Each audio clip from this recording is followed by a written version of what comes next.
बैंगलोर के top private engineering colleges की बात हो और MSRIT बैंगलोर का नाम ना आए, ऐसा हो ही नहीं सकता। बट सवाल ये है, क्या MSRIT बीटेक के लिए सच में वर्थ इट है? Placement, fees, campus life, competition, आज के इस वीडियो में हम MSRIT बैंगलोर का फुल रियलिटी चेक करेंगे without any hype and without being bias. So hi everyone, welcome back to the channel. अगर आप बीटेक एडमिशन के लिए प्लानिंग कर रहे हो, स्पेशली बैंगलोर में, then this video is going to save you from lot of confusion. अब हम MSRIT बैंगलोर का थोड़ा सा ओवरव्यू ले लेते हैं। तो इसका नाम है MS Ramaiah institute of technology. ये MSR नगर बैंगलोर में लोकेटेड है। ये स्टेब्लिश्ड हुई थी 1962 में और इसके फाउंडर हैं डॉक्टर MS रमैया। ये एक ऑटोनोमस इंस्टीट्यूट है अंडर VTU। NAAC एग्रीडेशन इसकी A+ है and it is one of the oldest and most respected private engineering colleges in India. MSRIT का नाम बैंगलोर में ब्रांड वैल्यू कैरी करता है, स्पेशली IT कंपनीज के बीच। लोकेशन का एडवांटेज भी आपको यहाँ पे मिल जाता है, but why location matters? So it matters because of easy access to internships, hackathons, tech events and startups. So यहाँ सिर्फ डिग्री नहीं, इंडस्ट्री एक्सपोजर भी काम आ सकता है अगर आप प्रोएक्टिव हो तो। अब बात करते हैं बीटेक ब्रांचेस की जो यहाँ पे ऑफर की जाती हैं। तो यहाँ पे कुछ पॉपुलर बीटेक की ब्रांचेस हैं, जैसे कि CSC with AIML, CSC with data science, information sciences, electronics and communication, electrical and electronics, mechanical engineering, civil engineering, chemical engineering and industrial engineering and management. ये कुछ पॉपुलर बीटेक की branches हैं जो यहाँ पे ऑफर की जाती हैं। अगर डिमांड रैंकिंग की बात करें तो सबसे ज़्यादा डिमांड में यहाँ का CSC ब्रांच है, उसके बाद ESE, उसके बाद AINDS, उसके बाद ECE, उसके बाद EEE एंड उसके बाद मैकेनिकल एंड सिविल। अब बात करते हैं एकेडमिक्स और फैकल्टी की। तो यहाँ का सिलेबस ऑटोनोमस है जो कि अपडेट होता रहता है इंडस्ट्री नीड्स के अकॉर्डिंग। इंडस्ट्री ओरिएंटेड सब्जेक्ट्स है यहाँ पे। सेमेस्टर सिस्टम है यहाँ पे with internals, projects, labs and hackathons. Faculty की बात करें तो काफ़ी ज़्यादा एक्सपीरियंस्ड प्रोफेसर्स है यहाँ पे और मोस्ट ऑफ द प्रोफेसर्स जो है यहाँ पे वो PhD होल्डर्स हैं। काफ़ी ज़्यादा रिसर्च ओरिएंटेड एनवायरनमेंट है यहाँ का, बट रियलिटी ये है कि पढ़ना यहाँ ज़रूरी है।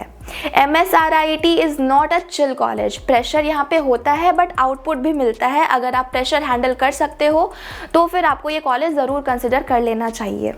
अब बात करते हैं इंफ्रास्ट्रक्चर एंड कैंपस की। तो यहाँ का कैंपस साइज 25 एकर्स का है और फैसिलिटीज़ इंक्लूड्स सेंट्रल लाइब्रेरी जो कि टेक स्टूडेंट्स के लिए काफ़ी ज़्यादा अच्छी है, advance labs, smart classrooms, sports ground, gym, seminar halls. और कैंपस वाइब की बात करें तो काफ़ी ज़्यादा ग्रीन एंड क्लीन कैंपस है यहाँ का।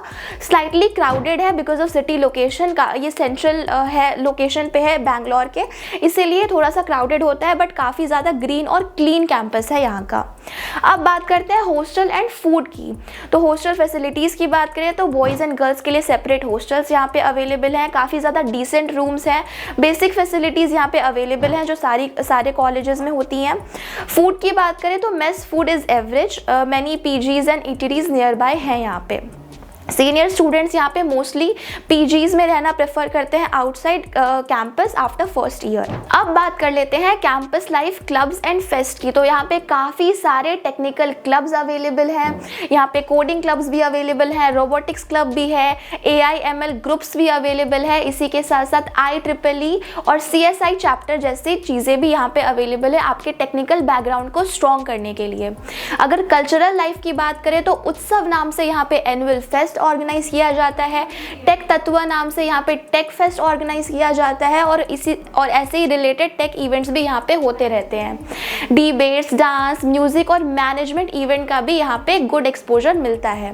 सो कॉलेज लाइफ बैलेंस्ड है, पढ़ाई प्लस फन, कॉलेज में दोनों चीज़ मिल जाती है। अब बात करते हैं प्लेसमेंट्स की। तो माइक्रोसॉफ्ट, Amazon, गूगल, जो कि मोस्टली ऑफ कैंपस स्टूडेंट यहाँ पे गूगल में क्रैक करते हैं, Adobe, Deloitte, Accenture, Infosys, TCS, Bosch, JP Morgan, ये कुछ टॉप रिक्रूटर्स हैं जो यहाँ पे स्टूडेंट्स को रिक्रूट करते हैं। अब पैकेजेस के बात करें, लाइक प्लेसमेंट स्टैटिक्स की बात करें तो एवरेज पैकेज यहाँ का CSC और ISC ब्रांच के लिए 7 to 9 LPA रहता है।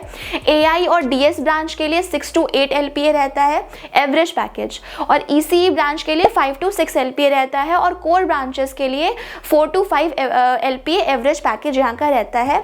हाईएस्ट पैकेज की बात करें तो it can can go up to 40 to 50 LPA international and off campus. But the truth is MSRIT opportunity देता है, guarantee नहीं. So the only formula is skills is equal to placements. अब आते हैं हम फीस स्ट्रक्चर पे. तो यहाँ पे आपको अगर आप KCET के थ्रू एडमिशन लेते हो तो अप्रॉक्स 1.3 लाख पर ईयर की आपको यहाँ पे फीस पड़ जाएगी. अगर आप कॉमेड के थ्रू एडमिशन लेते हो तो अप्रॉक्स 3.3 लाख पर ईयर की यहाँ पे आपको फीस पड़ जाएगी. अगर आप मैनेजमेंट कोटा के थ्रू एडमिशन लेते हो तो अप्रॉक्स 8 लाख की पर ईयर की यहाँ पे आपको फीस पड़ जाएगी. हॉस्टल की fees approx 1.5 to 2 lakh per year की यहाँ पे रहती है. अब आते हैं एडमिशन प्रोसेस पे. तो यहाँ के एडमिशन रूट्स की बात करूँ तो आप KCET यानी कि कर्नाटका कॉमन एंट्रेंस टेस्ट के थ्रू एडमिशन ले सकते हो, कॉमेड के UGET के थ्रू एडमिशन ले सकते हो और मैनेजमेंट कोटा के थ्रू भी एडमिशन ले सकते हो. KCET यानी कि कर्नाटका कॉमन एंट्रेंस टेस्ट, ये बेसिकली कर्नाटका डोमिसाइल स्टूडेंट्स जो होते हैं उनके लिए ज़्यादा बेनिफिशियल रहता है. कॉमेड के UGET ये ऑल ओवर इंडिया के स्टूडेंट्स इसके थ्रू एडमिशन ले सकते हैं यहाँ पे, और मैनेजमेंट कोटा से भी कोई भी एडमिशन ले सकता है. बट मैनेजमेंट कोटा की जो फीस होती है वो एक्सट्रीमली हाई चली जाती है, like approx 8 to 12 lakh per year तक की चली जाती है, और सीट भी काफ़ी ज़्यादा लिमिटेड होती है.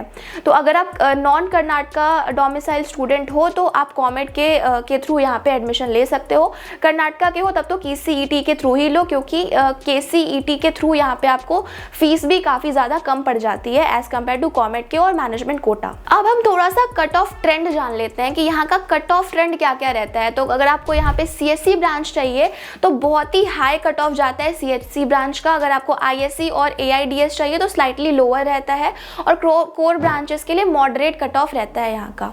अब हम फटाफट प्रोज एंड कॉन्स की बात कर लेते हैं. तो प्रोज की बात करें तो स्ट्रॉन्ग ब्रांड नेम है इसका, एक्सीलेंट प्लेसमेंट्स है यहाँ पे आपको मिल जाती है, बैंगलोर का लोकेशन का एडवांटेज आपको यहाँ पे मिल जाता है, इंडस्ट्री एक्सपोजर यहाँ पे आपको काफ़ी अच्छा मिलता है अगेन बिकॉज ऑफ बैंगलोर की लोकेशन, और यहाँ पे एल्यूमिनाई नेटवर्क भी काफ़ी ज़्यादा स्ट्रॉन्ग है. कॉन्स की बात करें तो कंपटीशन काफ़ी ज़्यादा हाई है यहाँ पे, एकेडमिक प्रेशर यहाँ पे स्टूडेंट को फेस करना पड़ सकता है.